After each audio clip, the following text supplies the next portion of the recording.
ಏನು 13,000 ಜನ ಸರ್ಕಾರಿ ನೌಕರರಿಗೆ ಏನು OPS ಮಾಡಿದ್ರು ಅದೇ ರೀತಿ ನಮ್ಮನ್ನ ಸರ್ಕಾರಿ ನೌಕರರಾಗಿ ಪರಿಗಣಿಸಿ ಹಿಂದಿನ ಹಳೆ ಪಿಂಚಣಿ ಏನು ವ್ಯವಸ್ಥೆ ಇತ್ತು ಅದನ್ನ ನಮಗೆ ಮತ್ತೆ ಕೊಡಿ ಅಂತೇಳಿ ನಮ್ಮ ಹಕ್ಕೊತ್ತಾಯವನ್ನು ಮಾಡ್ತಾ ಇದ್ದೀವಿ.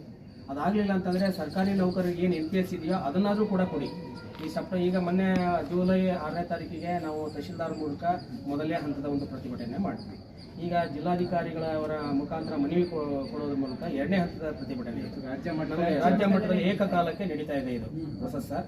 ಹಾಗಾಗಿ ಮುಂದಿನ ಸೆಪ್ಟೆಂಬರ್ 5ನೇ ತಾರೀಕಿನ ಒಳಗಡೆ ನಮ್ಮ ಬೇಡಿಕೆಯನ್ನು ಯಥಾವತ್ತಾಗಿ ಜಾರಿಗೆ ಕೊಡಬೇಕು.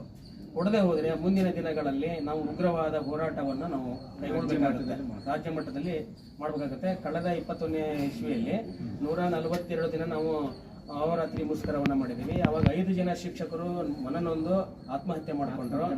ಹಾಗಾಗಿ ಆವಾಗ ವಿರೋಧ ಪಕ್ಷದ ನಾಯಕರಾಗಿರ್ತಕ್ಕಂಥ ಸನ್ಮಾನ್ಯ ಶ್ರೀ ಹಾಲಿ ಮುಖ್ಯಮಂತ್ರಿ ಆಗಿರ್ತಕ್ಕಂಥ ಸಿದ್ದರಾಮಯ್ಯ ಸಾಹೇಬರು, ಡಿ ಕೆ ಶಿವಕುಮಾರ್ ಸಾಹೇಬರು, ಜಿ ಪರಮೇಶ್ವರ್ ಸಾಹೇಬರು ಪ್ರಣಾಳಿಕೆಯಲ್ಲಿ ಸೇರಿಸಿಕೊಂಡು ನಮ್ಮ ಸರ್ಕಾರ ಕೊಡ್ತೇವೆ ಅಂತೇಳಿ ಅಧಿಕಾರಕ್ಕೆ ಬಂದಾಗ ಕೊಡ್ತೀವಿ ಅಂತೇಳಿ ಮಾತು ಕೊಟ್ಟಿದ್ದಾರೆ.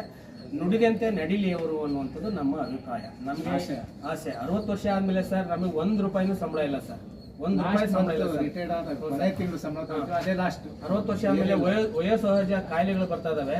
ಮೇಡಮ್ ಅವರಿಗೆ ರಿಟೈರ್ಡ್ ಆಗಿದ್ರೆ 1 ರೂಪಾಯಿ ಸಂಬಳ ಇಲ್ಲ, ಅವ್ರ ಮಗ ಮತ್ತೆ ಹುಷಾರನ್ನು ಕೂಡ ಇಲ್ಲ ಸರ್. ಹಾಗಾಗಿ ನಮ್ಮ ಮನವಿಯನ್ನ ಸರ್ಕಾರ ಜಿಲ್ಲಾಧಿಕಾರಿಗಳ ಮೂಲಕ ಮನವಿಯನ್ನ ಆಲಿಸಿ ನಮಗೆ ತುರ್ತು ಬೇಗ ನ್ಯಾಯವನ್ನು ಕೊಡಬೇಕು ಅನ್ನುವಂಥದ್ದನ್ನ ನ್ಯಾಯ ಒದಗಿಸಿಕೊಡ್ಬೇಕು ಅಂತೇಳಿ ಈ ಮೂಲಕ ನಾವು ಬಹಳ ಅಂಗಲಾಚಿ ಅವರಿಗೆ ಕೈ ಮುಗಿದು ಕೇಳ್ಕೊಳ್ತಾ ಇದ್ದೇವೆ ನಿಮ್ಮ ಮುಖಾಂತರ.